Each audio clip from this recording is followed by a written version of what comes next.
Saudara-saudara yang terkasih dalam nama Tuhan Yesus Kristus, pada siang hari yang indah ini, saya Ronaldo Sringoringe, mahasiswa Fakultas Filsafat Universitas Advent Indonesia, datang kembali untuk membagikan kebenaran firman Tuhan sebagai roti hidup bagi kita semua. Terlebih dahulu kita berdoa. Bapa dalam surga, Bapa yang baik, sungguh mulia Engkau Tuhan, sungguh besar kasih setiamu kepada hamba-Mu, sungguh besar kasih setiamu kepada umat-umat-Mu yang sisa pada zaman ini. Tuhan, pada siang hari yang indah ini Tuhan, hamba-Mu akan membagikan kebenaran firman-Mu Tuhan.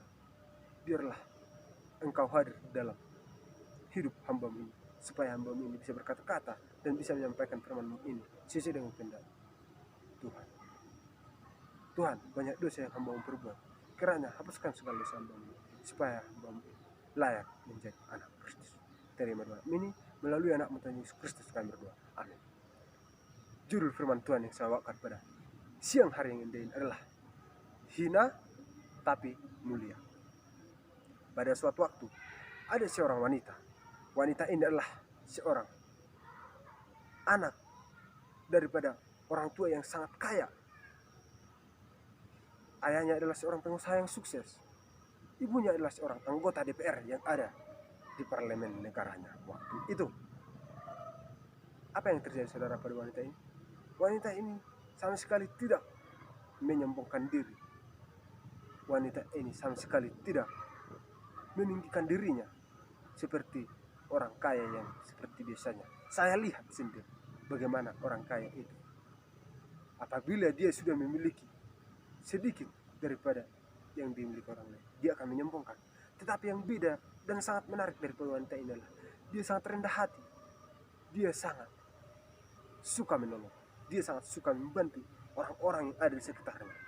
Meskipun dia adalah seorang anak daripada orang tua yang kaya, tetapi kerendahan hatinya itu yang telah dipupuk sewaktu dia kecil sampai kehidupan yang dewasa. Dia mampu memperagakan bagaimana kehidupan yang sebenarnya itu, bagaimana kerendahan hati yang sebenarnya itu. Saudara tahu, kisah yang paling memilukan daripada wanita ini adalah pada waktu dia masuk di bangku kuliah, dia bertemu dengan teman-temannya dan dia menemukan teman-teman yang baru. Setelah itu apa yang terjadi saudara? Pada waktu dia masuk di kampus yang telah dia pilih untuk menjadi mahasiswa di kampus tersebut, dia berjumpa lagi dengan teman lama yang telah mengetahui latar belakang daripada wanita ini. Apa yang terjadi saudara? Teman-temannya itu banyak yang menjauhi dia. Teman-temannya itu banyak yang menyingkir. Bahkan teman-temannya itu banyak untuk mengundang teman-teman yang lain supaya menjauhi daripada wanita. Wanita ini merasa sedih. Wanita ini merasa, bagaimana? Kenapa saya bisa seperti ini dijauhi oleh teman saya? Setelah itu saudara, pada waktu dia bertanya kepada temannya, kenapa engkau selalu tidak mau berteman dengan saya? Apa saya salah? Apa yang saya perbuat terhadap kamu sehingga kamu memperlakukan saya seperti ini, tidak menganggap saya? Kemudian temannya itu berkata, bagaimana mungkin saya berteman dengan anak daripada seorang pengusaha yang koruptor, menghasilkan kekayaan daripada hasil korupsi? Mendengarkan itu saudara, mendengarkan hinaan yang telah diberikan oleh temannya itu kepada dia, dia merasa sedih, dia merasa jatuh. Tetapi apa yang terjadi saudara?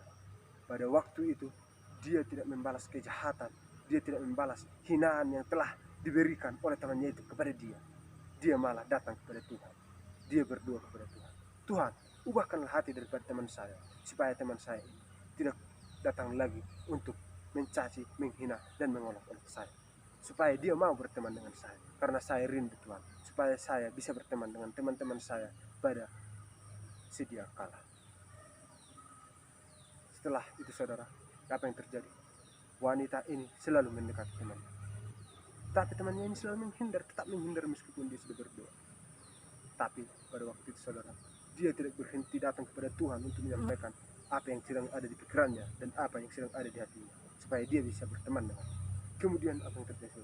Setelah itu, setelah dia tidak berhenti berdoa, ada suatu mukjizat yang nyata bagi kehidupannya.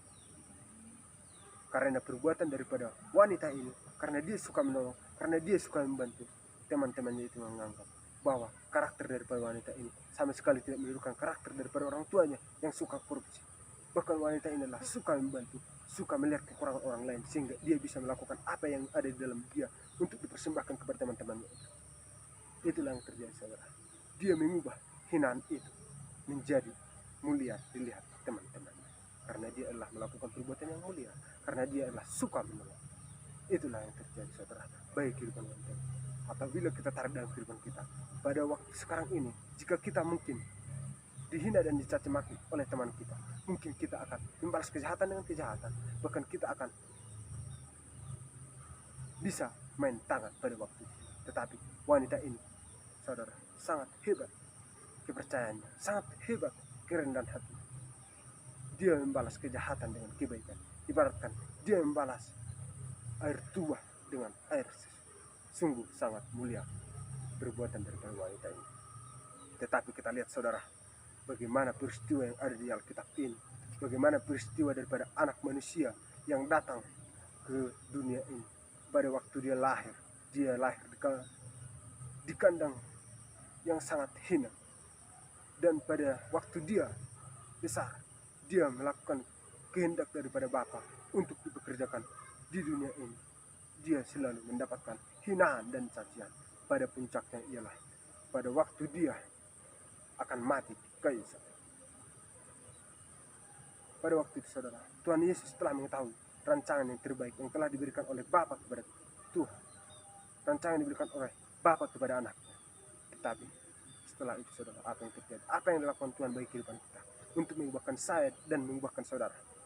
Tuhan Yesus malah melakukan pekerjaannya itu dengan baik, sesuai dengan turut kehendak Bapaknya. Itulah yang terjadi, saudara. Mungkin apabila saudara dituntut untuk melakukan perbuatan yang seperti ini, untuk melakukan pekerjaan yang sangat hina ini, mungkin saudara langsung menolak. Saya tidak mau. Tetapi hal yang paling beda daripada kehidupan Tuhan Yesus, hal yang paling beda daripada anak manusia itu yang diutus oleh Bapa adalah dia selalu menurut apa yang diperintahkan oleh Bapaknya. Yang pertama ialah dalam kehidupannya itu, pada waktu dia mengetahui apa rancangan Bapa, dia selalu tidak menghindar. Bahkan dia mengatakan, kehendak mulai yang terjadi dalam kehidupan. Yesus mengatakan seperti itu, saudara.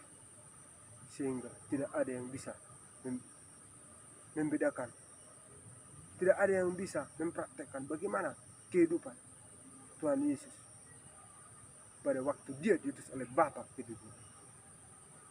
Di dalam buku Lukas 18 ayat yang ke-31 sampai 33 berbunyi, Yesus memanggil ke-12 muridnya lalu berkata kepada mereka, sekarang kita pergi ke Yerusalem dan segala yang ditulis oleh para nabi melalui anak manusia akan digenapi, sebab akan diserahkan kepada bangsa-bangsa yang tidak mengenal Allah, diolok-olokkan dan dihina dan diludahi, dan mereka menyesal dan membunuh dia, dan pada hari ketiga ia akan bangkit.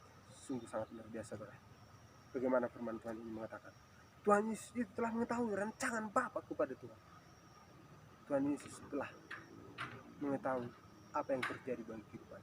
Tapi kita lihat, pada waktu itu Tuhan Yesus datang, Tuhan Yesus bersiap-siap bagaimana proses yang akan dijalani, bagaimana penyiksaan yang akan dirasakan oleh Tuhan.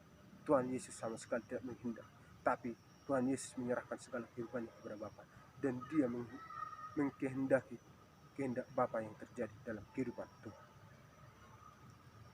Pada waktu itu dia sudah mengetahui bahwa Tuhan Yesus itu akan dihina, Tuhan Yesus akan diejek, bahkan dicaci maki oleh umat-umat yang berdosa pada zaman itu. Itulah yang terjadi, saudara. Jika kita lihat bagaimana pengorbanan Tuhan Yesus ini, bagaimana cinta kasih Tuhan Yesus ini terhadap saya dan saudara, supaya saya dan saudara bisa nanti kelak berkumpul di kerajaan surga yang telah Tuhan sediakan bagi saya dan saudara. Itulah yang diperjuangkan Tuhan, itulah yang diinginkan Tuhan bagi kehidupan saya dan saudara, supaya kita nanti bisa bersama-sama dengan Tuhan di kerajaan surga. Jika kita renungkan dalam kehidupan kita, Tuhan Yesus telah menginginkan hal yang seperti itu bagi kehidupan kita.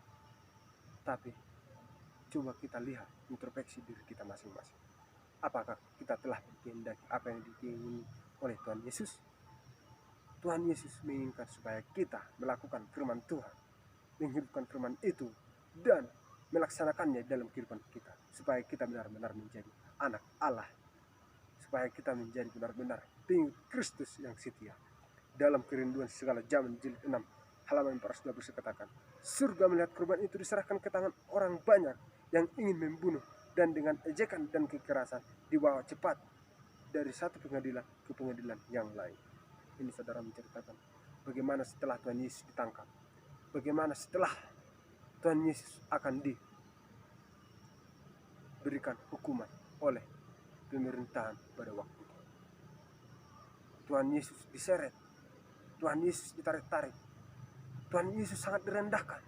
Bagaimana cara mereka melakukan hal yang tidak senonoh terhadap yang diutus oleh Bapa kepada dunia. Kita lihat saudara bagaimana perjuangan, bagaimana cinta kasih Yesus terhadap saya dan saudara. Tuhan Yesus rela mati di kayu salib itu. Bukan langsung disalibkan saudara, tapi Tuhan Yesus itu mati dengan proses yang sangat mengerikan, yaitu adalah proses penyiksaan, hinaan, bahkan diludahi. Seorang yang Maha Kudus diludahi saudara. Bayangkan bagaimana apa yang dipikirkan mereka pada waktu itu. Mereka tidak menghargai sama sekali bagaimana kehidupan manusia pada saat itu. Ini adalah peristiwa yang sangat menyedihkan yang Tuhan rasakan. Ini adalah peristiwa yang sangat tidak layak didapatkan oleh anak daripada manusia. Ini adalah peristiwa yang sungguh tidak diinginkan oleh surga kepada anak yang Maha Kudus itu. Ada seorang aktor yang bernama Jim Caviezel. Jim Caviezel ini adalah seorang aktor yang memerankan bagaimana kehidupan Yesus Kristus pada waktu dia disiksa, pada waktu dia ditangkap, dan pada waktu dia dicambuk dan sampai ke kematian, yaitu di kayu salib yang sangat hina itu. Dia memerankan itu saudara. Setelah dia memerankan itu, dia bersaksi apa yang dia rasakan pada waktu dia memerankan daripada watak Tuhan Yesus Kristus. Dia tidak percaya saudara. Pada waktu itu Jim Caviezel itu bertanya kepada produser pembuatan film itu, kenapa harus saya yang memerankan ini? Saya adalah seorang yang pendosa. Saya tidak layak untuk memerankan kehidupan Tuhan Yesus di dunia ini. Tapi apa kata daripada produsernya waktu itu? Produsernya itu berkata, kamu tidak tahu bahwa Tuhan itu menginginkan orang yang bersalah untuk dibenarkan dan bukan orang yang benar untuk selalu dibenarkan. Mendengarkan itu saudara, hati daripada Jim Caviezel sangat terpanggil. Hatinya sangat terbuka untuk mau menerima pemerangan film itu. Setelah diperankan saudara, apa yang terjadi melalui kesaksian daripada Jim Caviezel, dia menyatakan bagaimana sakitnya memerankan film Tuhan Yesus. Dia hanya memerankan, dia tidak mati seperti yang dirasakan Tuhan Yesus Kristus pada waktu itu saudara. Pada proses penangkapan, pada waktu proses dia diludahi, pada waktu proses dia diejek oleh tentara-tentara Romawi pada waktu itu, orang-orang pada waktu itu, dia merasakan bagaimana apa yang dirasakan Tuhan Yesus pada waktu itu. Meskipun itu tidak sepenuhnya dirasakan Jim Caviezel, dia merasakan bagaimana dia dicaci maki, diludahi, dia sangat direndahkan. Dan ini adalah kisah anak manusia itu, bagaimana Tuhan Yesus direndahkan oleh umat-umat yang berdosa pada zaman itu. Dan setelah itu saudara, pada waktu proses pencambukan sebelum Yesus mati di kayu salib, Tuhan Yesus merasakan bagaimana proses cambukan itu, dan Jim Caviezel memerankan itu. Pada waktu itu saudara, Jim Caviezel dicambuk sebanyak berapa kali seperti itu saudara. Tapi satu pukulan itu kena di dalam badan Jim Caviezel. Pada waktu kena, dia merasakan bahwa tubuhnya robek dikenai oleh cambukan itu. Setelah itu saudara, apa yang terjadi? cambukan itu mengenai badan daripada Zim Kapejel sehingga mengakibatkan harus ada 6 jahitan yang ada di dalam badannya. Dia harus merasakan itu, saudara. Dia merasakan kesakitan. Tapi pada waktu proses itu, dia merasakan bagaimana Tuhan Yesus yang mati itu. Dia merasakan bagaimana Tuhan Yesus dicambuk berapa puluh kali sehingga tubuh Tuhan Yesus itu sangat sakit, saudara. Setelah itu, saudara, apa yang terjadi? Pada waktu proses penyaliban, Tuhan Yesus itu disalibkan dengan perbuatan yang sangat keji, yaitu adalah pada waktu Tuhan Yesus itu berada di salib. Itulah yang diperankan Jim KPK pada waktu Yesus disalib. Kemudian untuk mengikat daripada tubuh Jim KPJ ini dalam salib itu, salibnya harus dibalikkan sehingga pada saat proses salib itu dibalikkan, apa yang terjadi, saudara? Bahu daripada Jim KPJ ini renggang. Dia merasa bahunya ini terasa patah sehingga dia sangat merasakan kesakitan. Dia selalu merenungi bagaimana kehidupan Yesus pada waktu itu, saudara.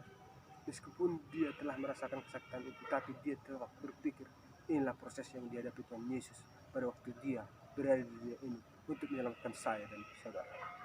Setelah itu, saudara, di kayu salib itu, Jim Kapejel merasakan bagaimana dia disengat oleh petir sehingga paru-parunya terasa sakit dan mengeluarkan lendir daripada paru-parunya. Lendir itu adalah lendir yang menyatakan bahwa dia sakit pada waktu proses pembuatan film itu. Tapi apa yang terjadi, saudara? Dia bersyukur. Dia mengatakan, pada waktu saya memerankan pembuatan film ini, saya percaya banyak jiwa-jiwa yang akan selamat.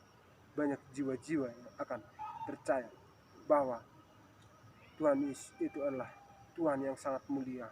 Tuhan Yesus itu adalah Tuhan yang sangat mengasihi saudara dan saya, sehingga saya dan saudara itu bisa datang kepada Tuhan dengan roh dan kerendahan hati dan ketulusan percaya kepada Tuhan. Di dalam 2 Korintus 11 ayat 24 dikatakan, 5 kali aku disesah orang Yahudi, setiap kali 40 kali 1 bulan. Inilah yang dirasakan Tuhan pada waktu dia dicambuk. Pada waktu dia sekali dicambuk, Tuhan Yesus merasakan bagaimana dia merasa seperti 40 kali dalam 1 bulan itu yang menghentak badan daripada Tuhan Yesus Kristus. Inilah rasa sakit yang dirasakan Tuhan Yesus itu, sehingga kulit daripada Tuhan Yesus itu terangkat oleh cambuk yang dilakukan oleh tentara Romawi pada saat itu.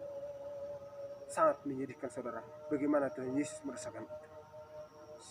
Dalam turut pengajaran dikatakan, hukuman cambuk ini hanya layak untuk diperagakan kepada orang-orang yang jahat, sehingga orang-orang jahat itu tidak akan mampu menahan rasa sakit yang begitu luar biasa ini. Tapi kita lihat di sini, saudara, yang menanggung rasa sakit itu adalah bukan orang jahat, tetapi adalah orang yang benar, orang yang telah diutus oleh Bapa ke dunia ini untuk menyelamatkan saya dan saudara. Sehingga dikatakan juga di sini, orang yang dicambuk itu adalah orang yang diperlakukan seperti tidak manusia, melainkan seperti hewan. Inilah yang dirasakan oleh Tuhan, saudara. Bagaimana Tuhan Yesus itu disiksa, tidak dianggap seperti manusia, bahkan dikatakan seperti hewan. Sungguh sangat menyedihkan, saudara. Itu adalah perjuangan Kristus bagi saya dan saudara. Bagaimana kita harus membalasnya, saudara.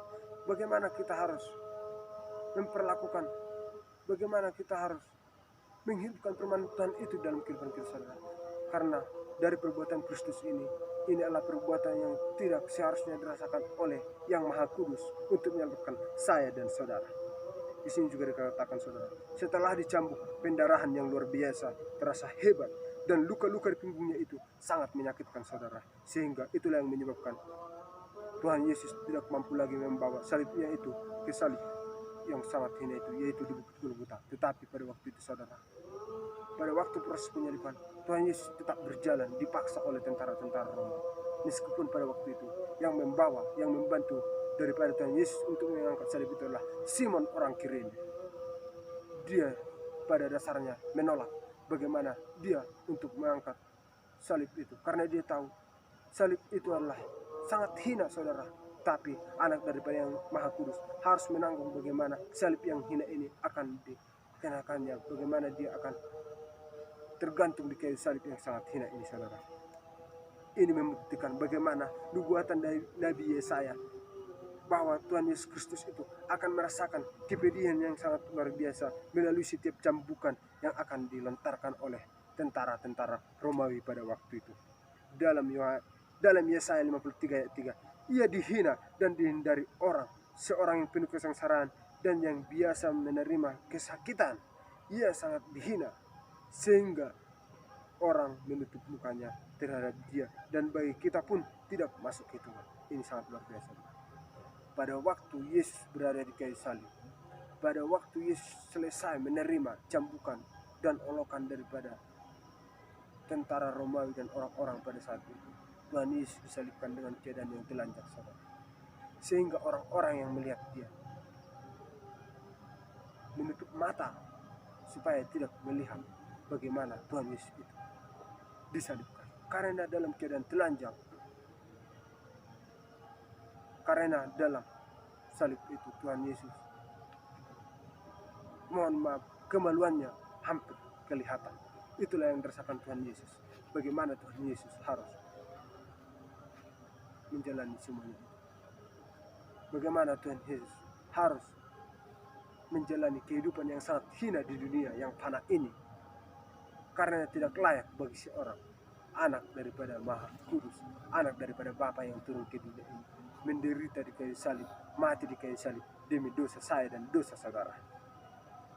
Di dalam Kerinduan Segala Zaman jilid 6 halaman 419 dikatakan, akhirnya Yesus beristirahat, berakhirlah hari yang panjang selama ia dipermalukan dan disiksa. Dipermalukan ini sama sekali dengan dihina, dicaci, dan dicelah. Itulah kehidupan yang dijalani Tuhan Yesus. Di sini dipermalukan itu, saudara, pada waktu Yesus disalibkan itu, saudara. Inilah yang mengakibatkan orang-orang pada waktu itu menutup matanya, karena Tuhan Yesus pada waktu itu disalibkan dengan keadaannya hampir telanjang, kemaluannya hampir kelihatan, saudara. Itu sangat memalukan bagi seorang anak daripada yang Maha Kudus. Bagaimana anak daripada seorang Bapa yang menciptakan seluruh isi bumi ini diperlakukan dengan keadaan yang tidak layak, saudara. Di dalam Kerinduan Segala Zaman jilid 6 halaman 412 dikatakan juga, surga memandang Kristus tergantung di salib dengan perasaan sedih dan heran. Darah mengalir di pelipisnya yang dilukai dan peluh bercampur darahnya pada dahinya. Inilah yang terjadi, saudara. Bagaimana kehidupan Tuhan Yesus Kristus itu pada waktu dia disalibkan. Surga sangat sedih memandang yang Maha Kudus itu harus disesah, harus disiksa orang-orang yang sangat berdosa pada zaman itu, saudara. Dan saat ini juga, saudara, kita lihat banyak sekali orang yang tidak menganggap bahwa kehidupan Tuhan Yesus itu tidak benar. Kehidupan Tuhan Yesus itu tidak dihidupkan dalam kehidupannya. Bahkan banyak saudara-saudara kita yang mengatakan bahwa kehidupan Tuhan Yesus itu adalah kehidupan yang bohong. Itu adalah suatu penghinaan saat ini, saudara. Itu adalah suatu yang tidak layak diterima kembali oleh Tuhan Yesus. Karena kita tahu, saudara, pada saat kita mengatakan bahwa kehidupan Tuhan Yesus adalah kehidupan yang bohong, bahwa kita di sini menyatakan bahwa Tuhan Yesus itu harus disalibkan kedua kali, saudara. Itu saudara-saudara kita telah menyalibkan Tuhan Yesus yang kedua kali. Mereka tidak percaya apa yang dilakukan oleh Tuhan pada saat ini, saudara. Mereka tidak mengetahui apa sebenarnya firman itu. Bagaimana perjuangan firman itu. Karena firman itu adalah Tuhan sendiri, saudara. Banyak sekali yang tidak menghidupkan dalam kehidupan. Tetapi, saudara, pada waktu Yesus disalibkan itu, pada waktu Yesus sebelum disalibkan, pada waktu Yesus sebelum mati, tubuhnya adalah sama sekali adalah tubuh yang sangat mulia, tubuh yang tidak ada duanya di dunia. Karena tubuh yang maha suci itu adalah tubuh Tuhan Yesus sebelum dan sesudah kebangkitan Allah, sama-sama tubuh yang sangat mulia. Di dalam Kerinduan Segala Zaman jilid 6 halaman 434 dikatakan, Kristus keluar dari kubur dalam keadaan dipermalukan, dan pengawal Roma melihat dia. Mereka terpaku pada wajahnya yang belum lama berselang. Mereka sudah olok-olok dan tertawakan. Nah, di sini saudara menceritakan bagaimana tentara Roma melihat sendiri bagaimana kebangkitan daripada Tuhan Yesus itu, saudara. Setelah mati, setelah disalibkan, mereka masih memuji Tuhan Yesus. Mereka masih tidak percaya bahwa Yesus itu adalah Mesias yang telah diutus oleh Bapa terhadap dunia. Tapi setelah kebangkitan itu, saudara, bahkan tentara, pemimpin tentara daripada pasukan tentara Roma waktu itu mengatakan bahwa Yesus itu adalah benar-benar anak Allah, bahwa Yesus itu adalah benar-benar anak yang maha suci yang telah diutus oleh Bapa terhadap dunia ini untuk menyelamatkan dosa saya dan dosa saudara. Bahkan Markus dan Lukas juga menyatakan hal yang sama. Pada pakaiannya, Tuhan Yesus itu mengatakan pakaian yang sangat putih berkilat-kilat. Tidak ada seorang pun di dunia ini yang dapat mengelentang pakaian seperti itu. Dan Lukas mengatakan bahwa rupa wajah berubah dan pakaiannya menjadi putih berkilau-kilauan. Mereka beranggapan yang sama, saudara, bahwa Tuhan Yesus itu adalah Tuhan yang sangat mulia, yang tidak ada tandingannya di bumi dan di segala dunia ini. Tuhan Yesus itu adalah maha pengasih, Tuhan Yesus itu adalah maha penyayang. Tetapi jika kita renungkan dalam kehidupan kita, apa yang telah diperbuat Tuhan di kehidupan kita, mungkin kita merasa bagaimana kesedihan yang begitu luar biasa dalam kehidupan kita. Bagaimana orang-orang tidak menganggap kita seperti orang yang tidak mendapatkan jalan yang sebenarnya, saudara. Tapi percayalah, pada saat ini, pada saat saudara mendengarkan firman Tuhan ini, saudara harus percaya bagaimana Tuhan Yesus itu memanggil saudara. Bagaimana Tuhan Yesus itu memanggil, menginginkan saudara untuk kembali ke jalan yang benar, untuk mengikuti segala perintah Tuhan. Karena Tuhan itu rindu, saudara. Tuhan itu sangat mengasihi saya dan saudara, supaya kita bisa berkumpul nanti kelak di kerajaan surga yang telah disediakan Tuhan. Percayalah, saudara, ampunan kemuliaan Tuhan itu sangat ada bagi kita. Di dalam Lukas 23 ayat 34 dikatakan, "Ya Bapa, ampunlah mereka, sebab mereka tidak tahu apa yang mereka perbuat." Ini adalah ampunan kemuliaan daripada Yang Maha Kudus terhadap saya dan saudara. Pada sekarang ini, saudara, mungkin saudara sedang menghadapi pergumulan yang sangat luar biasa. Mungkin saudara sedang menghadapi pencobaan yang sangat luar biasa. Tetapi ingatlah, saudara, ketika Anda percaya kepada Tuhan, ketika Anda menurut kepada perintah daripada Tuhan, pada saat ini juga, saudara, Tuhan merindukan saudara untuk kembali ke jalan yang benar, untuk kembali mengikuti perintah-perintah daripada Tuhan, supaya nanti kelak kita bisa berkumpul bersama dalam kerajaan surga bersama-sama dengan Yang Maha Kudus. Kita akan bernyanyi, kita akan memuji, kita akan mendapat kekayaan yang tidak ada di dunia ini, saudara. Itulah sesuatu hal yang paling istimewa, saudara. Sekarang ini, saudara, saya datang untuk mengundang saudara untuk kembali, untuk datang kepada Tuhan, karena Tuhan itu sangat merindukan bagaimana saudara itu datang kepada Tuhan dengan keadaan yang sangat diinginkan oleh Tuhan, yaitu pada saat waktu Anda bertobat, pada waktu saat Anda memilih jalan yang paling benar ini, saudara. Ingatlah, Tuhan sangat merindukan saudara. Mungkin Anda merasa Anda itu adalah seorang yang sangat berdosa, Anda adalah seorang yang pencina, Anda adalah seorang pembunuh, Anda adalah seorang yang sangat tidak pernah memperhatikan, tidak pernah menghidupkan firman Tuhan dalam kehidupan Anda. Mungkin juga Anda pernah merasakan masa lalu Anda adalah masa lalu yang sangat suram. Anda melakukan hal-hal yang tidak baik. Tetapi percayalah, saudara, pada waktu Anda datang dengan roh kerendahan hati, pada waktu Anda datang dengan ketulusan daripada hati, pikiran saudara, Tuhan selalu membuka jalan yang terbaik bagi saudara. Jangan segan-segan, saudara, jangan sungkan, bahwa Tuhan itu sangat merindukan saudara. Tuhan sangat mengasihi saudara. Itulah yang diinginkan oleh Tuhan pada waktu Dia diutus oleh Tuhan, pada waktu Dia diutus oleh Bapa kepada dunia ini untuk menyelamatkan dosa saya, untuk menghapuskan dosa saudara. Tuhan Yesus sangat menginginkan saudara untuk pulang bersama dengan Tuhan, untuk melakukan segala perintah daripada Tuhan, untuk melakukan segala perbuatan yang baik yang telah diajarkan Tuhan, dan supaya kita bisa mengikuti perintah yang telah diberikan Tuhan kepada kita, karena kita adalah anak-anak Kristus yang sangat dikasihi oleh Bapa. Sekarang ini, saudara, bukalah hatimu, datanglah kepada Tuhan, percaya kepada Tuhan, jangan sungkan-sungkan. Pada waktu Anda mendengarkan firman Tuhan ini, Anda akan merasa terberkati, Anda akan percaya bahwa Apa yang telah direncanakan Tuhan kepada Anda adalah jalan yang terbaik yang telah Tuhan sediakan kepada Anda. Maka daripada itu saudara, janganlah keraskan hatimu. Percayalah kepada Tuhan. Karena Tuhan itu mengingini Anda dan saudara, mengingini semua umat-umat yang sisa pada zaman ini, supaya saya dan saudara datang kepada Tuhan. Karena Tuhan telah menyediakan tempat yang maha suci, tempat yang maha kudus, tempat yang maha mulia, yang tidak ada di dunia ini, untuk kita hidup bersama nanti dengan Tuhan di dalam kerjaan yang Tuhan sediakan.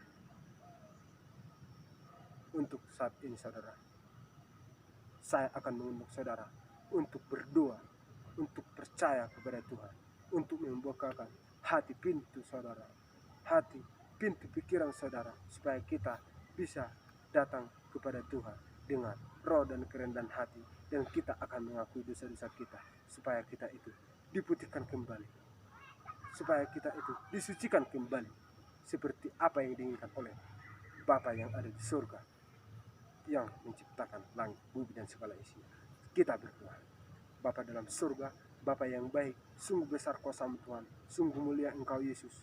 Engkau adalah Tuhan daripada segala Tuhan yang ada di dunia ini. Engkau adalah Maha Pencipta langit, bumi, dan segala isinya. Engkau yang memberikan nafas kehidupan kepada kami Tuhan. Pada siang harimu yang indah Tuhan, hamba-Mu berdoa Tuhan, untuk saya dan saudara-saudara saya, untuk orang-orang yang belum mengenal firman-Mu, supaya lebih datang kepada Tuhan, untuk mau menurut segala perintah Tuhan, supaya datang kembali kepada Tuhan dengan keadaan yang Tuhan inginkan, supaya kami bisa kelak berkumpul dalam kerajaan surga yang telah Tuhan sediakan. Karena kami tahu Tuhan Yesus akan datang untuk menjemput kami untuk kedua kalinya. Tuhan Yesus akan datang untuk kedua kalinya, untuk menyelamatkan saya dan saudara-saudara semua, untuk menyelamatkan umat-umat yang sisa saat ini. Karena Tuhan selalu merindukan saya dan saudara-saudara semua untuk datang kepada Tuhan, supaya kita bisa berkumpul dalam kerajaan surga kelak nanti yang telah Tuhan sediakan. Saya percaya Tuhan, karena begitu besar kasih karunia-Mu kepada kami, Engkau akan menyelamatkan kami. Jika kami percaya kepada firman Tuhan, jika kami percaya kepada apa yang diperintahkan Tuhan, karena penurutan yang telah Tuhan ajarkan kepada kami adalah penurutan yang sangat luar biasa, yang tidak ada tandingannya Tuhan. Inilah Tuhan dua permohonan kami Tuhan. Apabila Engkau datang untuk kedua kalinya, selamatkanlah kami umat-umat yang sisa ini, supaya kami bisa datang kembali kepada Tuhan, dan kami bisa memuji memuliakan nama Tuhan di dalam kerajaan surga yang telah Tuhan sediakan kepada kami. Kami percaya Tuhan, Engkau akan mendengarkan doa kami ini, karena kami berdoa Tuhan hanya di dalam nama-Mu Tuhan Yesus Kristus dan Juru Selamat kami. Amin.